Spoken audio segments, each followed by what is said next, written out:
తిరుమల లడ్డూకు వాడిన నెయ్యిలో కల్తీ జరిగిందని సిట్ రిపోర్ట్లో ఎక్కడా లేదన్నారు వైసీపీ నేత భూమన కరుణాకర్ రెడ్డి. బోలేబాబా, వైష్ణవి డైరీ, ఏఆర్ డైరీలు చేసిన అక్రమాలపై మాత్రమే రిమాండ్ రిపోర్ట్లో ఉందన్నారు.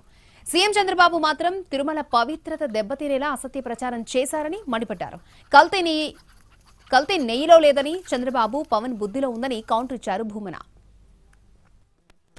సిబిఐ ఆధ్వర్యంలోని సిట్ ఎక్కడా కూడా నెయ్యిలో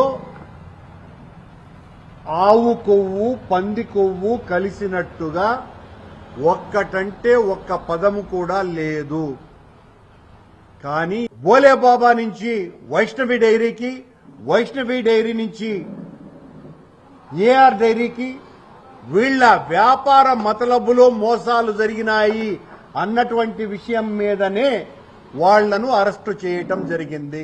కానీ పనిగట్టుకుని చంద్రబాబు నాయుడు గారు చేసిన విమర్శ ఏంటి, పవన్ కళ్యాణ్ గారు చేసినటువంటి విమర్శ ఏంటి? మీరు మొత్తం వైసీపీ ప్రభుత్వం మీదనే దాడి